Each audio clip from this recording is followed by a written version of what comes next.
on, guys? Welcome back to another episode of Beyond the Backboard. If you're new here, my name is Earl. I'm joined by my two co-hosts, Max and Omar. And today we have a very, very special guest joining our show. Today's special guest is a rising star in the sports media world.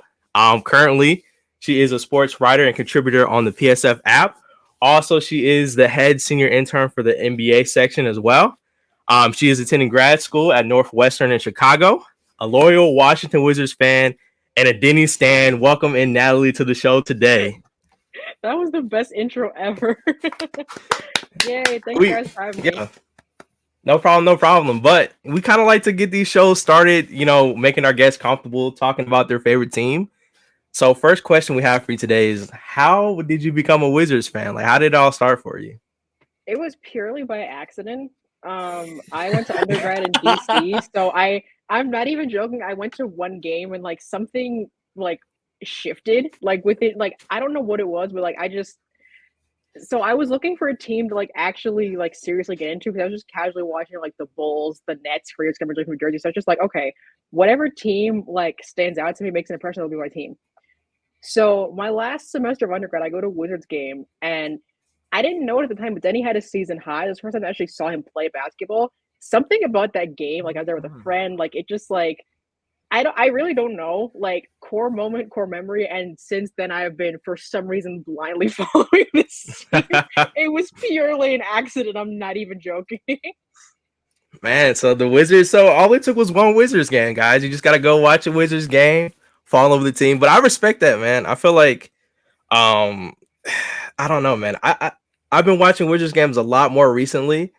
And to y'all's credit, I think you guys have a good core. I think it has a lot to do with coaching. A lot of teams we'll talk about later. But yeah, I think the Wizards, for the most part, they're a respectable organization, in my opinion.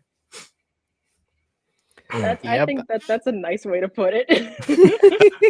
I was smiling. I was trying to be nice, but yeah, that makes sense. I mean, as a Knicks fan, I can remember back when the Wizards were, I don't want to say our arch nemesis, but there were some years there where the Bradley Beal, John Wall Wizards just gave us absolute hell. I mean, I've just been seeing Quincy AC highlights where the that time were definitely they were one Denny of the posted one last night actually, and I was like, what is he cooking? I just remember this one highlight. I just said it was a Quincy AC, and out of nowhere, I remember he just punched the shit out of John Wall, just right in his mouth. Jeez, Knicks culture. It was when he was on the Knicks, but Quincy AC was always like that. He was like that when he was in Brooklyn and Sacramento. So that was just his personality. Yeah, but I guess that goes into the podcast. We can go into it. What was your favorite Wizards memory, and what do you think of the current state?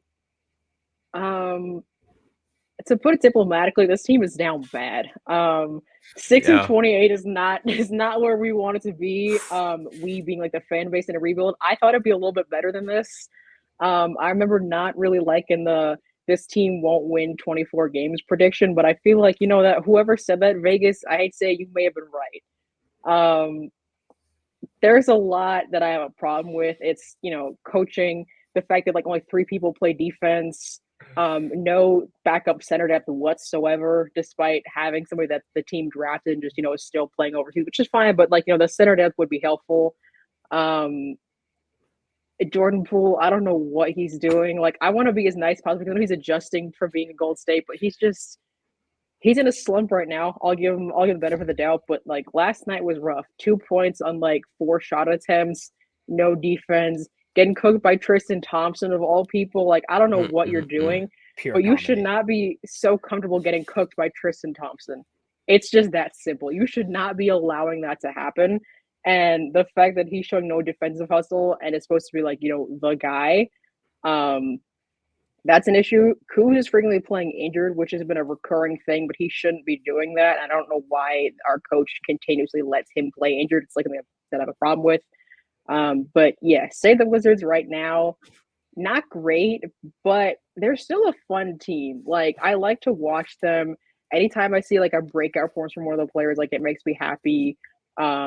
Just the fact that coincidentally the first game that I went to, Denny had a season high. I remember I was complaining about how Porzingis wasn't playing well, and then he popped off the second half, and I was like, I guess all I had to do was complain. and he'll play well. So it really they're an interesting place right now. I feel like post trade deadline things might get better, but right now they don't seem to really know what they're doing, and I don't know whose fault that is. Yeah, I'll say this too. Like, I just feel like the Wizards, they had a lot going on. Like, they pretty much got rid of their two big stars, I would say. Porzingis, I don't know if we're counting Bradley Beal as a star, but I just, out of respect to that contract, he was getting paid like a star. So, they kind of offloaded the roster, got new guys, and I think it's just about learning how they fit together. Jordan Poole, for the most part, I had a really bad hot take. I'll eat that one. I said Jordan Poole was going to average 30 plus points in the month of December. I think he got 30 maybe one time, maybe two times. I can't remember. But yeah, I don't know. I just think he's still trying to adjust from the Golden State culture, kind of playing behind Curry and Clay. But now he's forced into a role where he's kind of a main piece on the team. So he has to be consistent. He has to play like that on a night out basis. He doesn't have Curry and Clay to kind of make up for that extra offense. So I think he has to switch his mindset there. As a Lakers fan, I hate the fact that they're letting Kuzma play hurt.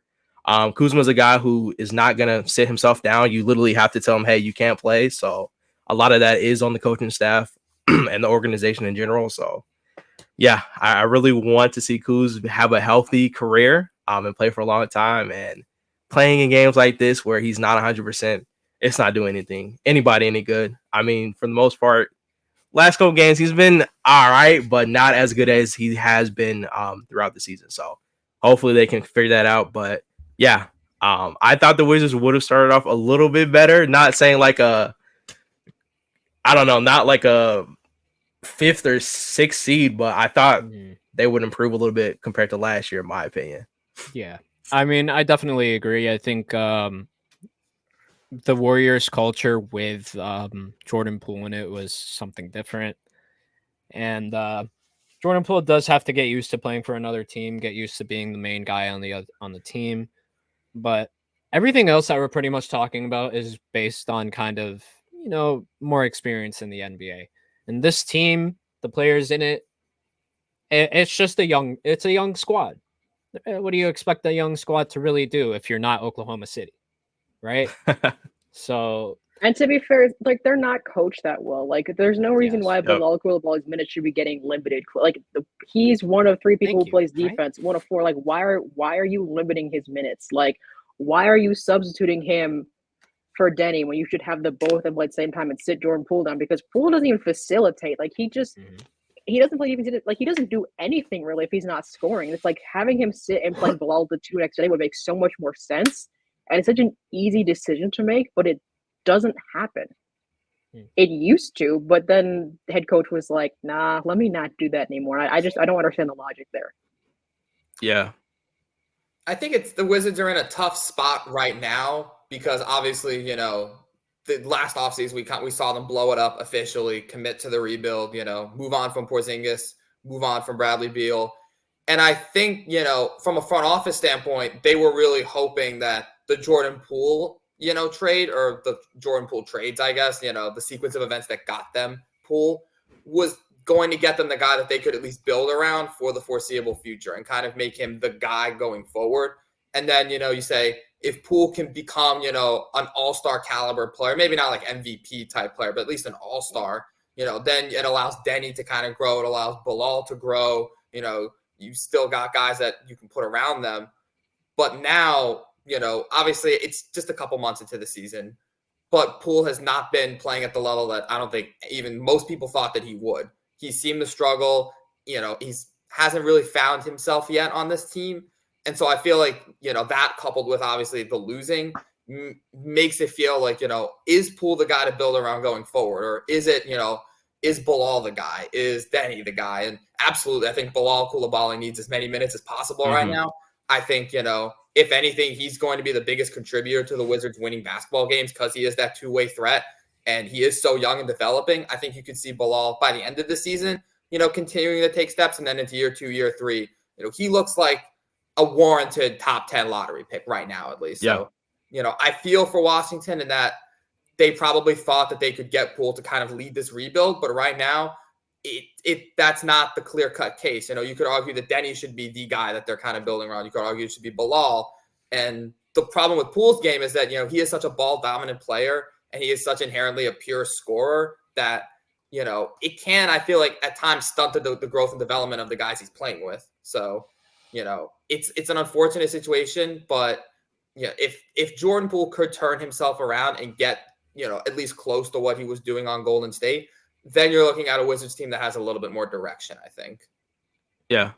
And No, I agree Poole's with not you. even locked in. Like, he's just, he doesn't seem like he's focused on himself only. Like, I think about this TikTok where, like, he didn't defend David Roddy, made an open three, and then he's like freaking out, telling Denny to give him the ball, and Kuz like gave it to him, and then he's like, it is not that serious. He gives Poole the ball, and Poole is in the paint, like, just running in circles. And I'm like, what do you do? What was your plan here? Like, he just, I don't know what to say about him. It's interesting. And yeah, like if he locked in, if you're interested with, like, apparently people go to games, they're like, his body language is just not great. Like, he's not locked in. I get being frustrated when you're losing, but, like, Kuz is always, trying to be locked in, trying to motivate people. Denny, despite being only 23, it has a vet mentality. Like, Poole, what are you doing? Yeah, and it's like Poole is one of the two guys on that team who has championship experience. Like, he's been around the culture. He knows what the vibe should be like. He knows how guys have to act. Even if it wasn't him, he knows what type of championship culture it takes to win. And he's not showing that part. Like Kuzma, I will say for the most part, he's been pretty much professional on and off the court. Yeah, does Kuzma have his moments sometimes? Yes. But in my opinion, I feel like he is the most consistent on the roster. So I think Jordan Poole, he just has to get more comfortable. The only problem with that is I think it just sucks that it's taking him so long. Plus Wes as the coach, plus they're really not being a backup center. Mike Muscala is not a backup center. I'm sorry. He is not. He's not. It's bad, but like a couple things I could change right now before trade deadline. Get a center. There's so many centers in the league sitting on the end of somebody's bench. Just get one. Just pick one. It probably won't cost a lot. Maybe a second or third round pick. Go for it. And you already know how I feel about West. Same way I feel about Ham. He should not be on that roster. I'm sorry. He doesn't do any good for that team, respectfully.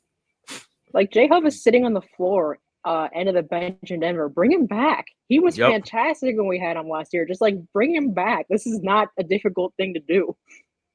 Not at all. And I don't know, man. I just feel like the Wizards could be in a better place. They're like stuck between, do we want to compete or do we want to rebuild? And right now it's a bad mix of both, honestly.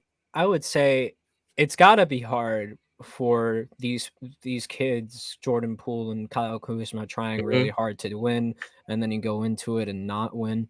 So it really makes you think, is there going to be a place for Kyle Kuzma by next year? Do you think he's on his way out? Do you think he's like leaning towards staying? Like, what do you think is going to happen with Kyle Kuzma? Because he's been professional and he's been a really good guy for your squad, for the Wizards. So I want to see where your opinion lies on that. I think, do y'all remember like a month ago, somebody tweeted that his trade was going up and Kuzma responded to it. And he was like, damn, why y'all want to trade me? Again, he found that within like a half hour. I was like, you had to look yourself up. There's no way you found it that quickly. Kuz is known for like lurking on what people are talking about. And then he like likes our tweets and unlikes it. It's like, we know that you can see what we're talking about. I think that a lot of the fan base wants to trade him to like Indy for some reason, but I don't know that the Pacers need him. I can't imagine the fit there being. I don't think the Pacers need him right now. They want to trade him to Sacramento again. That was a thing last year. I think they want to do that again. Like Kuz is like 28, right? So he's getting to that point where he's in the late stages of his prime / past his prime. So he wants to probably, I'd imagine win another championship, but I don't know where that fit would be. I've also seen that him and Poole don't get along that well. Like, they don't speak to each other much when they're on the sideline, so that's interesting. But I feel like if Kuz leaves, I don't know what that's going to do to Jordan Poole. Like, I feel like they kind of need to be on the same, like, they kind of play better. Like, I think it's better for Poole's confidence to have Kuz there with him, even though they don't get along that well. And I feel like if Kuz leaves, I don't know what would happen to the team. Like, the return would have to be either, another multiple talent or like some a really early pick, because I just feel like I can't imagine the rest of the season that the things would get any better if Kuz was to leave. Yeah, I agree. I just feel like for Kuz, the deal would have to be right. Like, you're giving up pretty much your best player on your roster, and you need a good return for it. Like, whether that's picks and young players back, maybe that's the route they do. But I don't know, man. I don't know what team I could see Kuz on. I will say there has been a report of the Pistons being interested. I don't know how Kuzma would feel about going to the Pistons. Not gonna lie to you. But we did have this conversation before about you potentially wanting Jaden Ivey on the Wizards. But how would you feel like a package with Jaden Ivey, some other guys, if Kuz had to be traded to the Pistons? Would you like that, or would you kind of be like, I guess that's what we have? Well, Kuz is from Michigan, so I guess that kind of makes sense for him. Looking about it with that, I do like Jaden Ivey. I think that he deserves better. I do not trust Wentz Unseld to coach that man the way he deserves. So that's the first issue. If he's having problems with Monty, West is not going to do him any better. I think that something that I've seen is a Johnny Davis for Jaden Ivey trade. That'll do. Davis gets virtually no minutes. I don't know why. He was a top 10 pick last year. Yes, he's had a hard time adjusting to being in the league, but he gets, I think he played last night the first time. I don't even know how long. And he didn't do that much, if I remember correctly. So if we're going to trade for Ivey, like, Kuz is, I think, they're not on the same level. I think I would trade Davis for Ivey, but I don't know if I'd trade Kuz for him. Like that seems like a lot. The package does not feel balanced. I don't know what the Pistons could offer in terms of picks, but Jaden Ivey deserves to be coached by somebody who will coach him properly, and Wes is not that person. Yeah, I definitely agree with that one. I do not think Wes Unseld should touch anything near Jaden Ivey, but I also think it's a really bad idea to keep him in Detroit with Monty Williams. I think that's an even worse idea, to be completely honest. Yeah. Like, I'm just going to look on comparisons from last year to this year. With his 6-minute cut, he dropped from 16 to 12 points per game on virtually the same shooting, slightly less rebounding, 2.5 less assists, and slightly less steals. This is all really questionable to me, because I really don't like the fact that Monty Williams is consistently sitting Jaden Ivey and likes to play Killian Hayes. I don't know why that's a thing, but he definitely deserves much better. And hey, you know what? Maybe it is a better idea to send him to Washington. Maybe there's actually an opportunity there for him to get minutes. So I think that might work out better for him in terms of minutes, but you guys need to change coaches first. I do believe that. Yeah, Wes is a coach that plays favorites for sure. Like, he favorites Corey Kispert, and like, I like Kispert a lot, but like, the favoritism towards him, especially last season, it was so blatantly obvious. I'm like, he's not the same as any. You cannot treat them as if they're the same. You need to stop doing this. He's gotten better, and I will say, but I think that, trading Ivey from a system where a coach plays favorites for another system exactly like that, it wouldn't do him any good. Like, if somebody else was available to coach, then sure, but I don't think it would work right now. Yeah, I mean, I do think that Jaden Ivey has some upside, and it's been unfortunate that we haven't really seen a lot of him in the NBA. I know he got a decent amount of minutes last year because Cade was out, obviously. But I figured coming back that, Detroit might want to do some sort of Jaden Ivey at the 1, Cade Cunningham at the 2 kind of line. Because, I mean, Cade is I know obviously he's a primary ball handler, but I feel like he could play the 2. He's a bit of an oversized guard. So I was thinking that they were going to figure out something with that, or at the very least make Jaden Ivey a priority off the bench. But it feels like he's mostly just been forgotten about on that team. Yep. And this is a team, again, that is not doing a lot of winning. So I feel like Ivey is the kind of player that, if it does come down to a Kuzma trade, he probably will be for a player. I'm not saying Ivey specifically, but for a player of that ilk, someone who is very young, was drafted pretty high, showed a lot of upside, either in college or maybe in his first or second year in the league. Not necessarily an established player, but someone that the Wizards could take a flyer on and just build around, progressively watch them get better. I always think back to the Domantas Sabonises of the world, because he was in the NBA for a couple of years, never really got an opportunity to shine. I think he went to Indiana in the Oladipo trade, and then obviously he's had a fantastic career since then. Someone like that, I'm not saying Jaden Ivey is the next, all-star Domantas Sabonis, but a player like that Washington, doesn't necessarily have the highest of expectations for, but has an incredibly high upside, and given the right amount of play time and a good system around him, could absolutely, blossom into a solid starting level point guard. I mean, I think that's definitely an achievable ceiling for Jaden Ivey, if not, get somewhere around 15, 17, 18 points a game, become a really consistent transition player. And that's something that, you'd have to figure out next to Jordan Poole on the Wizards, but that kind of asset is probably, that would probably be attractive, I would imagine, to the Wizards right now, because it seems like their timeline is extremely, extremely young, with Bilal being in his first year. Denny still has plenty of basketball left, just signing him to an extension. Kispert, Gafford, these are all relatively young guys. So having Ivy come in and just being able to build around them, would definitely be a good fit, I think. But, there are certainly other teams that I think could get interested. Indiana, I think personally would be a solid fit with Kuzma there. I think they need, kind of a power forward to kind of complete that lineup. Obviously, Obi has played well. They still have Jarice Walker waiting in the wings, but Kuzma would definitely be like their best power forward option instantly. And I thought personally that Kuzma should have gone to Sacramento in the offseason. I thought that's a great fit. I think him next to Sabonis, a floor spacing four, someone who can go out, run, space, hit some threes, just has a great offensive back to pair next to Fox and Sabonis. I think he'd be a great number 3 on that team personally. I'm not sure what Sacramento would give up. Maybe like a Kevin Huerter, Malik Monk type package, or, but again, are those players that really fit Washington's timeline necessarily? So it would have to make sense on both sides there. Yeah, I definitely agree. I to be completely honest, I don't really see him anywhere else. Right. So it's hard for me to kind of picture it in my head where else he could go and where else he could fit really well. I'm not going to say the Knicks. Thank goodness. You just did. I don't think that Kuz is the one that needs to be traded right now. I think that agree. as far as forward depth, like having, Denny starts the 3 and then plays the backup 4 behind Kuz, like that's fine.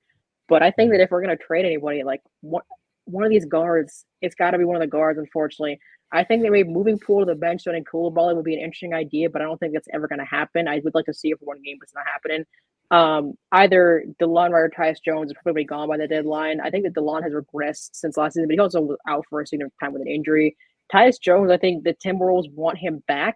And I understand that, but I don't know if I want to be in business with the Timberwolves. So, as an acting GM, when was he on the I don't know about that. Timberwolves? I don't remember. It was like at For a the while. beginning of his career, Yeah. I think. He's been on Really a few bad. teams, to my knowledge. He has been, but he had some time in Minnesota. Yeah. He spent a couple of years there. Yeah. Tyus Jones? Yeah. Are you guys sure? Yeah. Oh wait, I'm bugging. Yeah, he was. I'm not he even was. looking. Yeah. Even looking there. I will say this. Yeah. I feel like Tyus Jones is a really good trade asset. Like, for the most part, he's been playing really decent. Some games, I will say. He had an insane 3-point percentage run. I don't know how long it lasted, but at one point, he was shooting I don't know what the number was. It was a crazy number. I don't want to say it because I don't know the exact number, but it was above 50%. So, Lakers, I would love a Tyus Jones. I know the Wizards, we have a good business relationship. I mean, we've made multiple trades. We're pretty much the same team, brotherly relationship there. Well, I don't know if Will Dawkins is a fan of Rob the way Tommy Shepard was. I don't know if Will Dawkins feels like that towards the front office at this point. I need him to keep it up. I really would love that. There's a bunch of teams looking for 6 men currently. Tyus Jones is definitely one of the better ones in the league, along with Malcolm Brogdon. And I mean, hey, I'm not even going to say it right now because right now he's starting, but Emmanuel quickly was up there before he started starting in Toronto. But just to continue some Wizards talk, what do we think of Denny? I love him. What do we think of Denny? That goes without saying. He's great. One of the only people who plays defense on the Wizards team. I think that, consistency is a big problem for him, but it's gotten better compared to last year. He does a little bit of too much complaining, but it's people always get on his ass for complaining about the refs. But Jordan Poole gets teed up at least once every other week for complaining to a ref. So it's Denny's not that bad. Let me just make Jordan Poole, you just stop getting technical fouls for no reason. Denny will never. He's not that bad. The only take he's gotten was for getting into it with Royce O'Neal, but that I think do what you got to do. I think that his defense has been interesting this season compared to last year because he's scoring more. I think he's kind of trying to figure out that balance. I think last year he was more reliant on being a defensive stopper, but now he can score more with, not playing behind Brad or KP. So he has a little bit more room to, score and figuring out that balance. But I think that he's really solid. I think the team should build around him more. I do not like when West subs him out for Bilal Koulibaly. That doesn't make sense. Play them together, play him Kispert together. Like there's certain rotations where he definitely shines. I think that this season he's being coached better. I will say that compared to last year. So that's really a step up for West. So he's doing a little better. But I think that, Denny's great. I think that he's definitely one of the core pieces of this team. And yeah. And kind of building off that, obviously, Oh man, Max interview Denny. Max went dark. Sorry about that, Max. You're gonna have to just repeat that one more time. You're gonna repeat that, yeah. Mm-hmm. But yeah, obviously we just talked about Denny, your favorite player. Not a lot of us in kind of the NBA world ever get a chance to talk to our favorite players, let alone interview them. So you are one of those people that actually got to interview your favorite player, Denny Avdia. What was that experience like? Getting to not only meet him, but sit down and have like a good basketball conversation with him. So the funny thing about that was that it was exactly a year to the day, like a year later than I first watched him play for the first time. So I was like, didn't expect this to happen at all. I'm just like, I'm sitting here, like I was kind of sick that day too, so I was just not feeling great. And then I'm like, oh my God, I get to do this. And I think we had a show that day too. So I, was like, all right, I was like, I'm gonna take the longest nap that I can, like, because I was like, a lot going on today. He is so nice. This was like a really, really brief thing that I did. I asked him what like his proudest moment of the season was. He was talking about the Embiid block.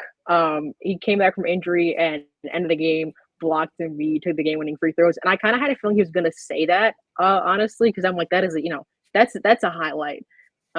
So yeah, it was really cool. I'm going for the Wizards game. That's going to be, same day at, to the year later interviewing him. So I'm really excited about that. But yeah, it was really, really cool. Let's interview him again if given the chance. But yeah, it was great. He was really, really nice. And I interrupted him by accident and like apologized, and he was like super nice about it. So yeah, shout out to Denny. Like he's just such a nice person. Oh, that's super cool. Like Max said, it's not every day you get to interview your favorite player. And the fact that it happened on the same day, coincidence or not, that's insane. And then you got the Wizards game on the same day too that you're going to.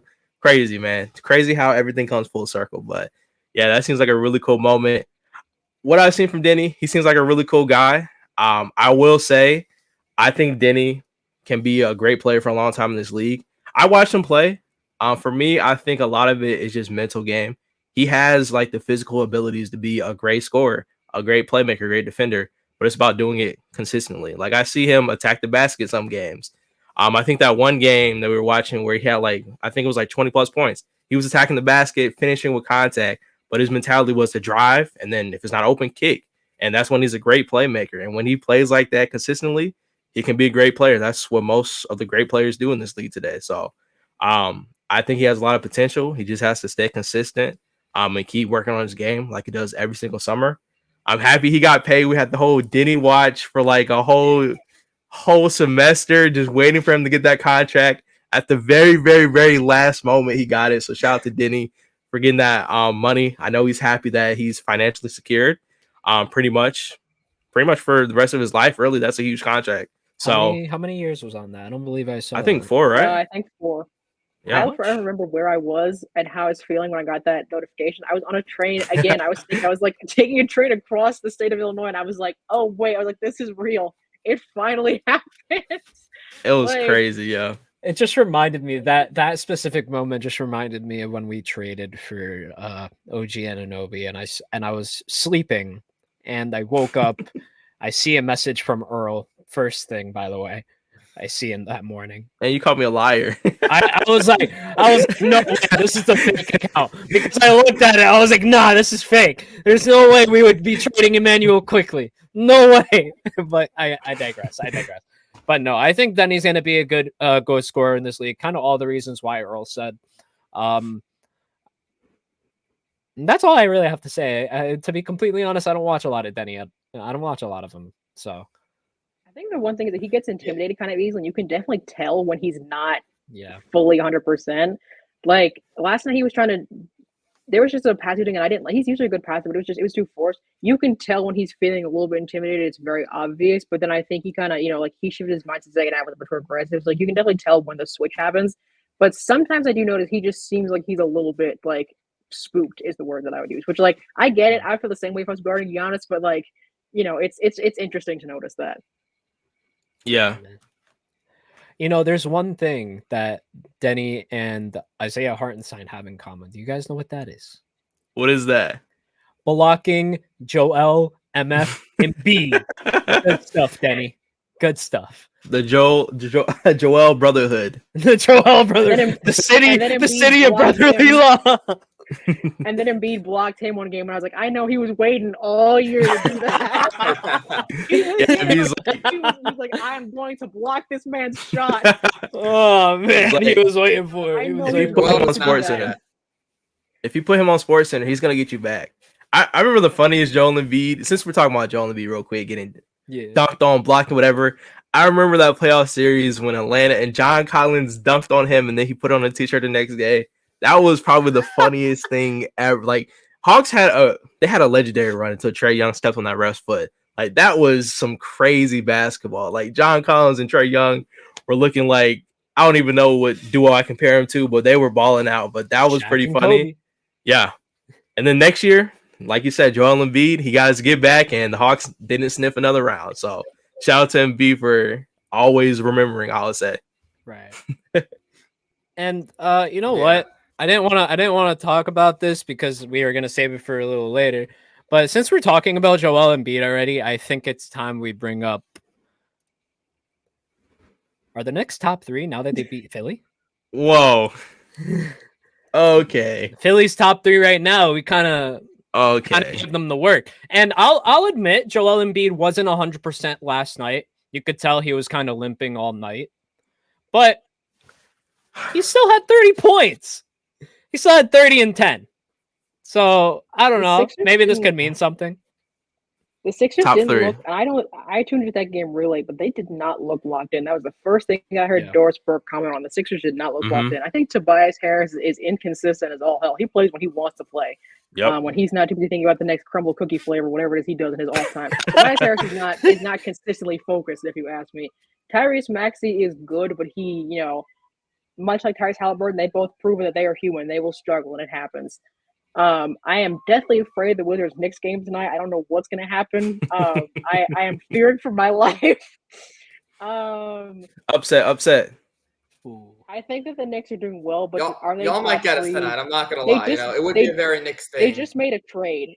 It's early. I don't know if they're top 3 just yet, but they did have a good win against Sixers team that's clearly having some problems right now. Yeah, I mean and that was one thing we wanted to ask you, Natalie, was what are kind of your thoughts on the trade, both from a Knicks perspective and a Raptors perspective? Because I know a lot of people were saying the Knicks gave up too much, but then again now the Knicks are playing pretty well, and Quickly's had a great start over in Toronto. So from kind of you're a Wizards fan, so the Wizards play the Knicks and Toronto a fair amount each year, I'd say. So kind of knowing what you know about those teams, what are your thoughts on it? Was it as much of a lopsided trade as people thought, or was it kind of pretty straightforward? What is this going to add to kind of both franchises?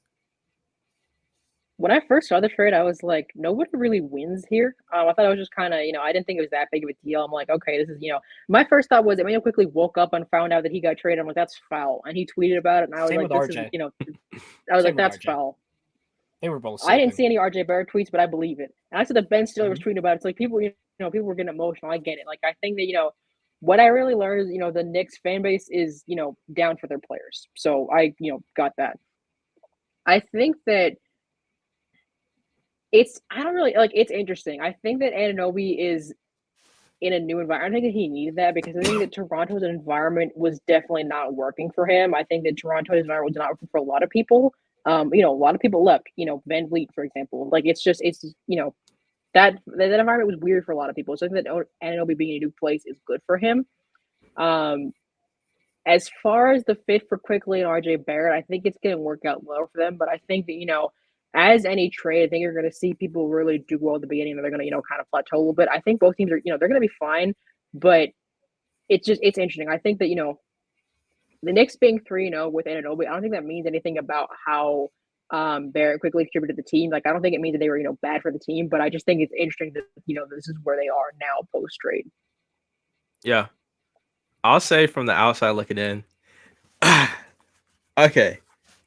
Do the Knicks look decent? Yes. I give you guys that. I'm not going to say that. But here, I'll start here. I think the reason why OG is working on the Knicks better than his Raptors right now currently, I know it is early on, I think because he has a defined role. I feel like the Raptors for the last pretty much year, it's been trade rumors, OG's getting traded, Siakam's getting traded. So how can you like peacefully play in your situation where you really don't know like if this is really a team you're going to be on for long term? I think that's part of it. I think OG too can join the Knicks. He has a role. Like Thibodeau's giving him his role. He knows what he has to do, be a defender. There's really no pressure for him on offense. If he's open, he takes the shot. If not, most of those possessions are going to run through Julius Randle and I didn't mean to say Julius first. Jalen Brunson and Julius Randle. Both of those guys are going to pick up the offensive load. So he doesn't really have pressure. And then when Mitchell Robinson comes back, he's going to pretty much hold down the paint. OG's going to be your wing defender. So I think he's just in a more comfortable spot. So I think that's kind of why things are kind of settling in. I do agree about the RJ and Quickly thing. I don't necessarily think it's their fault and just because they're gone now that they're just suddenly winning games. I think for the most part, they play their roles. Did RJ have the most consistent season this year? No. Did Quickly? No, but they had their moments where they played good and they won you guys games at the same time. So Definitely. For me, I just feel like it was a pretty I feel like both sides needed this trade. RJ goes back home, good vibes there.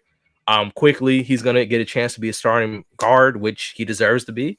And OG gets a home where he can kind of be on a more serious roster, I'll say. I think Quickly was kind of dealt a bad hand too, because he was supposed to get that extension and he never did. And I feel like he came up on a lot of, extension trade rumors. And I just think that, I feel like towards the end of his Knicks tenure and just I just feel like he, kind of got like the short straw. So I think that him being in a new environment might be good for him to, be that star he wants to be. The roster may have been too saturated for him at the time. I think of the extension, rumors not happening. I don't think that helped him at all. Yeah. Yeah. I think it was definitely a lot of, the front office not having faith in him and, him not getting obviously the minutes that he wanted and the minutes that he deserved, which is something else that's kind of happening across the United States over in Golden State with Jonathan Kuminga and Moses Moody. After Golden State blew a horrendous lead with, I think it was like 16 with 5 or 6 minutes to go against Denver. Obviously, they fell victim to a very unfortunate game winner by Jokic, but that seemed to be kind of the turning point for Kuminga and Moses Moody, because after that game, now all of a sudden there's rumors swirling that they've lost faith that Steve Kerr giving them the minutes that they deserve and playing them. I think Kuminga had 16 points in 18 minutes, and he got benched with 6 to go in the third and did not return that whole run, even when Golden State was blowing the lead. He was up. I mean, he was having a great game and just didn't come back in. So that seemed to have been the turning point. And now it's to the point where, I don't know if they're necessarily like asking out, but there definitely seems to be some dissension over there in Golden State. So, what do you guys think is kind of the next step for this team? Is the next step just giving Kuminga what he wants and letting him go somewhere where he can have the, more freedom on offense and more playing time? Is that kind of the next step? Does Golden State work to give up on Klay Thompson, give up on the Draymond Green core, and just go forth with their young guys around Steph? Because I know obviously Brandon Podziemski's had a great season. Is that kind of success something that Moses Moody could replicate with more minutes, or Kuminga could replicate with more minutes? It's interesting because when I saw that Kuminga quote and he was saying, I get benched, I don't know why or what I did, it made me think about last season, the amount of times that he get benched for no reason. Like, one time he got benched 9 minutes in the game, and I'm like, he only had 2 touches. Why are you sitting him down? Like, he didn't do anything. He didn't do anything right. You didn't give a chance to do anything. So why are you benching him? Like, I don't understand that. I heard that people were chanting Moses Moody's name last night to get him to play, and I don't think he did. The Warriors kept the Pistons in that game for far too long. Like, no offense to Pistons, but the Warriors, you're the Warriors. Y'all should be beating the Pistons. There's no excuse for the game being, a bucket separating the score. It shouldn't be 52-54 at any point in the game. That's unacceptable for the Warriors. Steve Kerr, I think, as a coach, has regressed dramatically. And his refusal to play young players is a great example of that. I don't think he knows how to coach them. And I think that if he can't, his BS excuse about how, I played 15 years and I wouldn't have my playing time, like, okay, You're a coach, though. You can do better. You can give your players the chance that you wanted for yourself you didn't get. That's your responsibility. If Kuminga plays well, which he does, give him the minutes he deserves.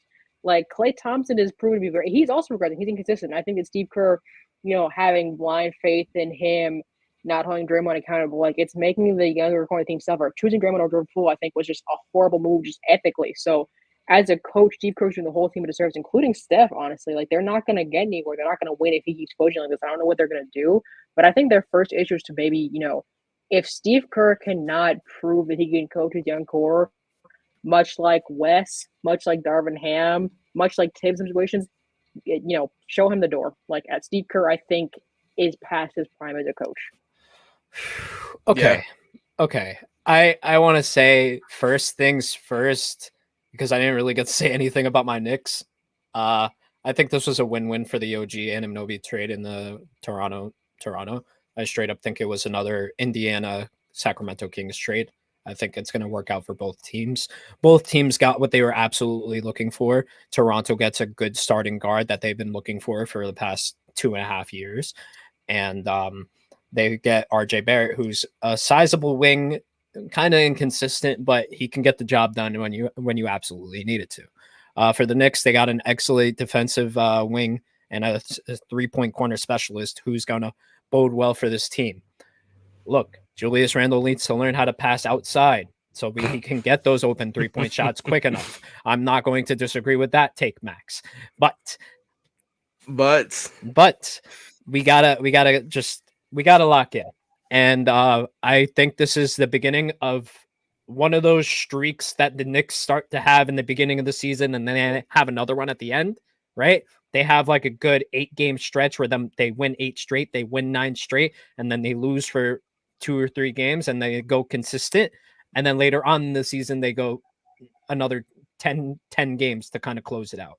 So it's definitely feeling one of those moments that happened last year with the Josh Hart trade. So I do see it kind of replicating in that sense because teams are not going to be used to us. But for the Steve Kerr hot seat, I got to say that's the first thing I got to disagree with that Natalie said all day. Because I love Steve Kerr. I think he's a great coach. He needs to learn how to play his young guys. That's all that it really is. I feel like now that they're showing frustration, Steve Kerr has always been one of those guys who's been more than willing to kind of open his door to anybody. It kind of seems that way when you want to talk to him and you want to have a conversation with him. He looks like a pretty open guy, and the Warriors haven't had much drama for that many years because they kept everything in-house. So it shows that there's a lot of trust within the organization. Maybe it got to a point where the young guys were asking for it, and Steve Kerr was not reciprocating because he was trying to figure something out or something like that. I'm trying to play devil's advocate here. So I think Steve Kerr is good for this team, but I also do think he needs to learn to play his young guys. And a lot of coaches in this league do not know how to play their young guys, and that's something he has to work on. That's a take. I'll say this. I'm not really the biggest believer in Steve Kerr. And if we're talking about, I think Steve Kerr does a lot of sitting around and blaming other people. Like if you look at press conferences, we can talk about Draymond Green, for example. He literally never addressed Draymond Green doing anything bad until media backlash comes back. And then first of all, he'll agree with Draymond. He'll be like, oh, I'm going to go with my players. I believe my players, whatever. And then when the media backlashes at him, he'll just turn and act like he'll just gaslight everybody.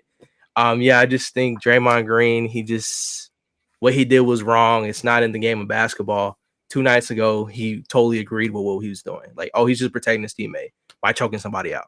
Like, that's my problem with Steve Kerr too. So, and on top of that, he's terrible at managing his youth. I mean, there's no excuse why those guys shouldn't have been playing. Like, I was watching the whole game. Brandon, what's his name? Jackson, I forget. He has like 2 first names. Who else? I think Moses Moody was playing pretty decent too. Like all those young guys were playing. And Kuminga, biggest guy. Kuminga. In that stretch, they were all playing in the game. Those young guys, and I think it was just Curry out there. They were playing great basketball. Beautiful. Best basketball I've seen the Warriors play. All of a sudden, oh, it's legacy time. Steve Kerr's like, oh, I'm gonna put Curry back. I'm gonna put Clay back in. I'm gonna put Andrew Wiggins, and I'm gonna put what's their sin? Kevin Looney. We're just gonna put the guys out there, and we're gonna just go play basketball because these are the starters. Trace Jackson Davis. Okay, yeah. Trace Jackson Davis. Yeah. Trace Jackson Davis, yeah. But he subs all those guys in. Slowly, the lead just starts going down. My mom's a Warriors fan, so I was watching the game with her. She was devastated. Side note, but that was pretty fun to watch. But yeah, lead starts going down. He refuses to sub those guys in. Like, I think it's just a pride thing. And he just watches the league goes down. No timeouts, just like Darvin Ham. I'm thinking I'm watching the Lakers game. Just play by play. They're showing the camera of the young guys. They look devastated. Guys on the bench look like, dang, like, I mean, we can't play. Like, what are they doing out there? So, long story short, Steve Kerr, he has been getting away with coaching in this Draymond Green, Klay Thompson, and Steph Curry era in their prime. Now they're out of their prime, and he's not really coaching. He's been hiding. Now it's showing. And I just believe that if this team is going to thrive, they're probably in a similar situation where they have to make a decision. Do they want to keep him long term, or is it time to kind of change directions? Like, their problem is they're so focused on the past that they're distracted that they have a really great young core. One of the best young cores in the league, in my opinion. All those guys are playing great basketball, but they don't get minutes, and it sucks to watch. So I'm going to respectfully disagree. I think Steve Kerr is just as much of a problem as West is to the Wizards, as Darvin Ham is to the Lakers. Like, these coaches, they're stuck on just playing these vets and playing these different guys, and they don't give their young guys a chance to shine. So that's kind of my thoughts on the Warriors situation in general. Yeah, I mean, just looking, all you got to do is just look to, the other side of the Western Conference standings, and you see a team that absolutely bought into their young players and committed to the rebuild and committed to playing their young guys. And they're currently sitting number 2 in the West. And, obviously I'm talking about the Thunder here. 5 years ago, the Thunder, I think that was around when they just traded Chris Paul. They traded Paul George right before that. They committed to going young, and they're starting to see the fruits of their labor in ways that I don't even know if they expected. I mean, right now, Shai Gilgeous-Alexander is a legitimate MVP candidate.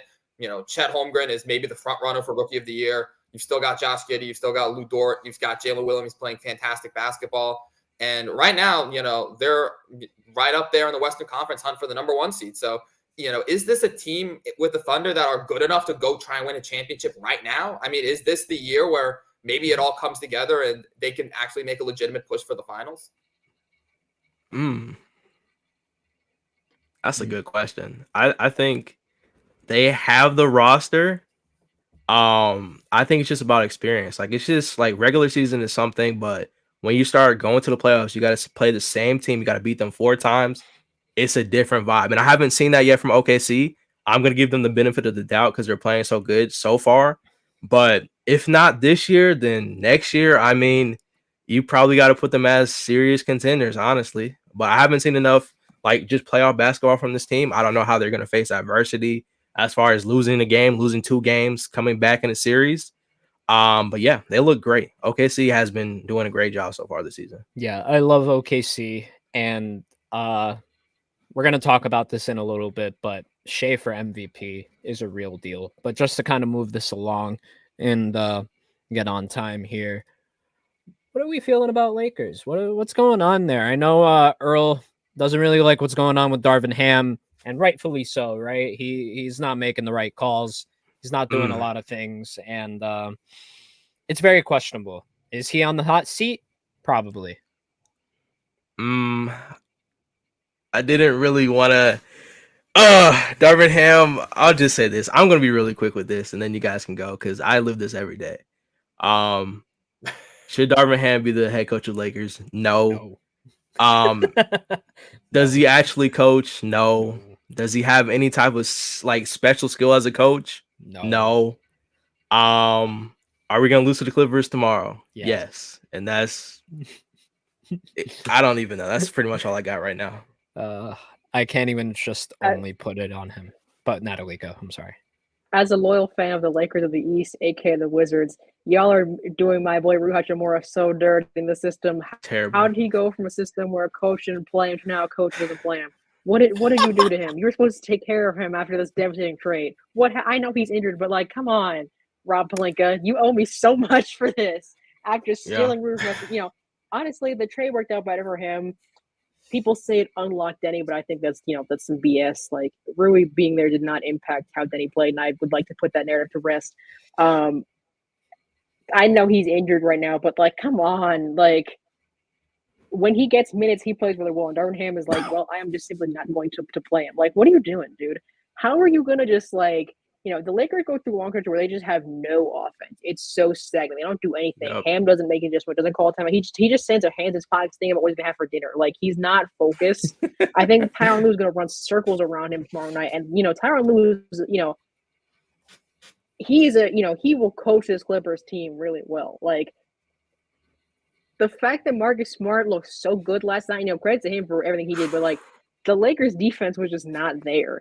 And like, I don't know what Darvin Ham, I think that it starts with him. And like, the fact that LeBron is, so clearly pissed off, like, that should say a lot about the Lakers. And the fact that Austin Reeves, who seems like he doesn't get mad that often, Austin Reeves is not happy either. But like, the fact that LeBron is this unhappy, the Bucks fired Coach Bud for what seems like no reason. Like, I don't know why the Lakers have waited this long to fire Ham. Like, Mike Budenholzer needs a job. Like, bring him in. Like, this is I don't know what's going on here. Yeah, I feel like they're just holding on to something that's not there, to be honest. Like last year, they brought themselves to, and I don't want to misspeak. Was it the Western Conference Finals or was it the second round? Okay, Western Conference Finals, baby. So, hey man, you guys deserve it. I think LeBron James and Anthony Davis should be the most unstoppable duo in the NBA. There should be nothing stopping you guys from being in that position. The only person stopping you from it is probably, well, I'm going to say people. Okay? I'm going to say Darvin Ham and some of your role guys are just not making the cut, right? Yeah. Darvin Ham is a big reason, right? Let's not diminish that at all. But some of your role guys that you got, even in your starting lineup, is still kind of questionable. You can't get Cam Reddish to do anything really much consistency.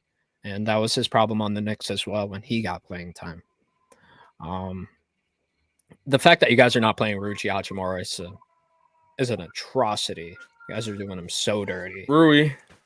And D'Angelo Russell is... Yeah, we don't even talk about D'Lo anymore. I don't even. One night, 30 points. One night, 30 points. Next night, 5. I'll say this, though, Omar. Jordan Poole behavior. Yeah, my problem with that argument too is like our role players. That's the thing, role players. Like they're not getting played like role players. They're playing 40 minutes a night, and that's Darvin Ham. Like I agree to a certain extent. Like I like Cam Reddish. Cam Reddish was playing good basketball when he was playing around like 18 to 20 minutes of basketball. Now every night, Darvin Ham thinks that he should be playing 38, 40 minutes a game. And his production goes down because he's not ready for that role. That's not what we signed him to do. He's not playing what we signed him to do. Same with Prince. I love Haywood Prince, man. One night he'll go out there and shoot 60. Next night he'll go shoot 15%. So and he'll still get 38 minutes a game. And the thing about Rui too. Also say that he was going to limit Austin Reeves minutes to keep him. Oh yeah. He should be playing big minutes compared to the other two guys. Like what that crazy. Me. And I told the boys earlier, like last night was the first night of the season. Austin Reeves had 40 minutes, and he had 19 points, 12 assists, I think 8 rebounds. So he played well. It's just Ham. Everything goes back to Ham. That's all I can say. Like right. Ham chooses who plays the longest. That's kind of my thought process on Ham. He's just bad. Sorry. Max, what's your opinion on this? I just don't think there's any reason why Austin Reeves shouldn't be getting the third most minutes on the team. I think he is the third best player on the team. Yep. We've seen him have more success coming off the bench, so I think that was probably the one good adjustment Ham has made all season is deciding to bring Reeves off the bench. I think playing him for the most part with the second unit, allowing him to have the ball in his hand a lot more, play make a lot more. Again, 12 assists last night. The guy can move the ball, but he should still be playing 30 to 35 a game. And closing with the stars. Ultimately, you need him out there when it comes down to crunch time. LeBron needs someone to hit a big shot. He can still play that off-ball 2 role more, I think. You know, D'Angelo Russell is tough because he's so inconsistent. Personally, I still think he should be the starting point guard. I think, you know, if he's able to just take a step back and distribute the ball, because he is a competent enough playmaker to get the ball to AD in his spots, let LeBron get in his spots, you know, just try and settle into a consistent, you know, 17, 18 a night. I think that'd do the Lakers a lot more good than what he's trying, you know, go for either hero or zero type approach, you know. So it is unfortunate that that's kind of just the situation that is revolving around the Lakers right now, but a lot of it does come down to Darvin Ham, and it would not shock me to see them move on from Ham in the near future, certainly. Yeah, definitely. I think that's very viable. Just to start moving it along. The NBA All-Star voting is in. Yeah. And the people to lead the votes are LeBron and Giannis. No surprise there. Tyrese first in East guards. I don't disagree. Tyrese Halliburton is a freaking monster, and he deserves to be there. Where's Jalen Brunson? Why is Jalen Brunson under Tyrese Maxey? Why is he under Trae Young? This is just disrespectful. It's the truth, bro. No, it's not. It's not. Because Jalen Brunson actually translates to freaking winning. Trae Young, yeah, he's having a great season, but he's not winning games. I'm sorry. I just don't see it. All-star. All-star. If you're not winning games, are you a star? 30 and 12 a game. If you're not winning games, are you a star? I'm just saying people have got in for worse. He wasn't even an all-star last year, Trae Young. But he's having a decent individual season. He is having a decent individual season. It's just, I don't know. I personally don't see it. I think Jalen Brunson is a better guard. I think he actually translates to winning. Yeah, there's some things that Jalen Brunson lacks in that Trae Young is better in. But to be completely honest, he's still a better all-around guard. And he actually translates to winning. That's my biggest point. If you're not translating to winning, I don't think you should really be considered. I think that's a good point, though, because thinking about forwards, I've seen that Kuz is above certainly a lot of people Banchero. We had a little overlay there. My bad, guys. Sorry. Natalie, go for it. I'm sorry. Yeah, I think it's a good point, though, because Kuz is above Paolo, right, looking at forwards, and people are not happy about that because, you know, the Magic are winning, you know, and the Wizards are not. No. But Kuz has championship experience, you know, played in LA, has that LA energy that he, you know, walks around with. So I guess if you want to vote on, like, you know, who looks like an all-star, you know, Kuz. But the Wizards are not winning. And I don't know how Kuz is going to play second another back-to-back. He rolled his ankle minutes after the game for last night. I wouldn't play him at all. I would be super careful, but he's going to play anyway. And probably, unfortunately, you know, I can't see that going that well for him. He had 7 turnovers last night. That's not contributing to winning. But, you know, Banchero triple-double last night, and I love Kuz, but I just feel like, you know, that's interesting to me. I'm just saying that's a little bit weird. Like, I get why people are mad about this. Yep. Yeah, and like I'm not even asking for a high positioning on Julius Randle, but the fact that he's not even on the list is too disrespectful. What are you talking about? Julius for all-star? I mean, he's played he's had games. He's had better than a lot of those people on the list. Just to go over it, like I'm gonna pull it up on my phone here. While you do that, Max, did you want to say something about the all-stars? Yeah, please. I was just gonna say, like, are there any other players on there that you guys feel are kind of out of position? I mean, obviously, again, it's fan voting, so it's never gonna be 100% accurate. But are there, you know, some guys who you look at and you're like, damn, that guy's way higher than he should be, or this guy's way lower than he should be, or even some guys where it's like he's not even on the list. Like, what are we doing here? Okay, Mikal Bridges, with all due respect, He's on there. He's on there. He's number 7. He's over Kristaps, Kyle, and Paolo. Oh, I don't think he should be there. Like, with all due respect, I think he could be there one day, but he's not there now. Jaylen Brown at number 5. I think he deserves to be there, just not 5. I think maybe 10. Paolo Banchero deserves to be higher. Kristaps Porzingis is in the spot I would say he would be. I'd put Julius Randle at 9, to be completely honest. Like, I'm not asking for like a high rating for him, but at least with some of these guys, like, this is absolutely ridiculous. Bam Adebayo, number 6, good. Huh? You have to have fans to get fan votes. Yeah, you know, that's right. I agree with you. I don't know how many Julius Randle fans there are in the world. The coaches will get Randle in. I'm not worried about it. Maybe so. That's probably what's going to go on. I will say I'm happy AD's on this list. Last year, he was disrespected in saying that Jaren Jackson Jr. got it last year. Don't see his name this year. I know he had 31 last night, but that was Ham gave him 31, I'll say. He was able to shoot warm-up shots, so we're not counting that. All right. So I'm glad AD's up there. I'm glad Bron's up there. So for me, those two guys are in perfect positioning, 1 and 4. Who do I think should be here? I will admit, is Jalen Brunson not on here at all? No, Jalen Brunson is at. Oh, he's 6. Oh, he's 6. He's there. Yeah, he's good. But he should be higher than that. Bro, he's there. Higher than that. So he's it's a top 3 guard in the East. But you gotta realize this is fan voting. Like this is fan voting is only like 20%. New York, I'm pretty sure. New York, you better vote for Jalen Brunson. I'm counting on y'all. We have so many people here. Vote for him. I guess that's the average Knicks fan there. Besides Max, No. But I think it's time we get into OKC. Is Shea going to be the MVP of this year? I have to say yes. Oh my God, he's playing amazing. Like, yeah, he should be, but I feel like also he's a little young, isn't he? But like, I guess the reason why he should win it because he is doing is playing so well. Like, I don't like any argument that I have against him could be reason why. Yeah, it should be him. Like, okay, he's too young. Well, yeah, he's that young playing that well. Give it to him. OKC is surprising everybody. Okay, yeah, to be a player that's that consistent, like leading on a team, obviously vote for him.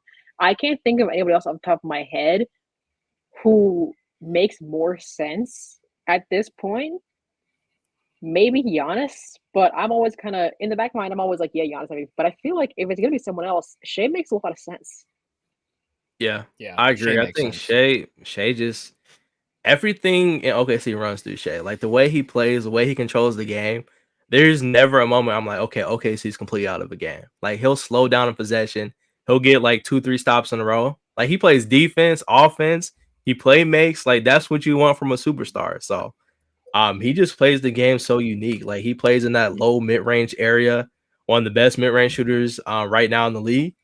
And he just takes his time, man. And he's a guy, he doesn't even shoot a lot of threes, but when he does shoot them, I mean, for the most part, he's pretty consistent. So I would have to agree with Natalie. I think, yeah, he's young.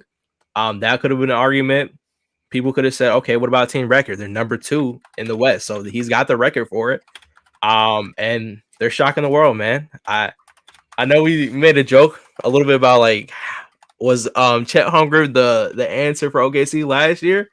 That's aging pretty well. I mean, he got hurt in that pro-am thing because he took that drive on Bron. And then he took a year off, was a professional. He worked out the whole summer. He gained muscle, and now he's playing great. So yeah, OKC, they're looking good. They're way ahead of their timetable. And Shea should be MVP. He's been the most consistent the whole year. Giannis has had stretches where he hasn't played like the best version of himself. Jokic has had games where he played terrible this season. And I just don't think Shea's had that so far. He's been the most consistent. Yeah. And hey, man, amazing play. I can't even disagree with it. It's too obvious. And to kind of close the show, we're just going to go over some Gilbert Arenas quotes. You already know. Gilbert Arenas, the fool of the century. Let's look at this first quote. It has to do with my New York Knicks. The Rockets would decline an offer from the Knicks that included Julius Randle and Jalen Brunson for exchange for Jalen Green. What the fuck are you smoking? I need what you're smoking. If anything makes me that delusional, I want it in my system. That's crazy. No, I'm joking. That was a complete joke. That was a complete joke. That's a crazy bar, Omar. It just shows how, oh my God. Okay, great NBA player. Definitely one of the top players that we've seen in this league. But man, what are you on? Like, what is going on here? Yeah. Gilbert Arenas does not know ball. It's that simple. He simply does not know ball. Period. There's nothing else that I can add to that. Oh man. Yeah, I'll just say, like, at this point, he's in it for the clicks. He knows if he says something stupid, he's gonna be across social media. It's gonna bring attention back to his podcast, and he's gonna get paid for it. Because I I want to give him the benefit of the doubt and say that there's no way he believes any of this. Like it has to be like a gimmick, like his on stage presence. Like this is what he's doing. But yeah, if this is real, then now he's right. He doesn't know ball. That's probably the dumbest thing I've ever heard. Respectfully, that was absolutely insane. But the last thing that he said was Gilbert Arenas said he wants a 10-day contract from the Lakers on Twitter. I actually didn't see this. Oh, yeah, I seen that on camera. This is the shoot better than the Lakers challenge before knocking down 17 at 18-3. Y'all might have to give him a 10-day contract. It was, as a Lakers fan, it was embarrassing because he's speaking facts. Like he was jogging up. He was like, okay, you know what? I maybe don't have stamina. He's jogging up, taking threes. He's like, hey, this is what y'all should be shooting like. Bro, I think he said, I'll put up any amount of money that I can beat those guys shooting 100 shots. I can beat Prince or Cam Reddish any day. And he said, I'll put up like 10 racks or something like that. Easy. I was like, bro, and the sad thing is he's probably right. So that's the one take I agree with. It was pretty funny when I seen it. We're just a laughing stock of everything now. When we're agreeing with Gilbert Arenas, the Lakers have done something wrong. Man. It reminds me of that it's quote very when Jimmy unfortunate. Butler.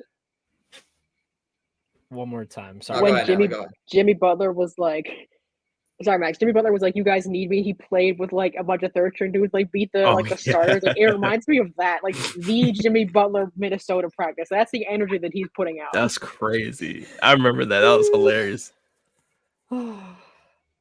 It would be very interesting if Gilbert Arenas just showed up to Lakers practice one day. It was like, hey, put me in, Ham. Put me in. Let me run with the bench. Let me run with the third stringers. Let me show you what I got. That would be the peak NBA Twitter day. That would be NBA Twitter at its absolute finest. I think they'd have a field day with that one. No, that would be a press conference I would watch. Oh no, I was just saying that would be something I would watch. that would break a record for most live press conference viewers, I think, ever for any professional sport. But yeah, I think on that Gilbert Arenas note, I think we are going to go ahead and wrap up today's show. Again, we would like to give a huge shout out to Natalie for coming on, dropping some Wizards expertise, dropping some good hoops knowledge. Natalie, thank you so much for coming on today. And where can people find you at? Oh yeah, thanks y'all for having me. Hopefully I didn't talk over you guys too much. I'm on Twitter, and I host shows on the PSF app. We're going to be starting up week after next. But yeah, I'll type my Twitter in real quick. That'll be. Yeah, we'll definitely, and we'll have all your links in the description of the video as well, and the outro of the video. So if you guys want to go interact with Natalie, probably the world's foremost Wizards fan, Natalie literally draws up like fake Wizards rotations and like minutes plans. I think she would do a better job of this team than Wes. So apply. If you guys want to go talk some theoretical trades or some minutes distributions for Denny Avdia, you know where to find Natalie. So yeah, big shout out to her for coming on, and of course Omar, Earl, the usual gang. You can, if you're listening to Beyond the Backboard on YouTube, you can go listen to us on Spotify. We'll have short content coming up on TikTok and YouTube as well. You guys know where to find us. We'll be back next week on Sundays going forward. That's kind of the regular schedule. We're hoping to have more amazing guests on like Natalie, and hopefully we'll have Natalie back on again at some point because it works really well. Great. It's awesome when we have Natalie on. She's a good friend of ours, so hopefully we'll see you again here one day, Natalie. Yep, loved having you on. Thanks for having me, guys. For sure. Yeah, peace out, guys. I got infinity money.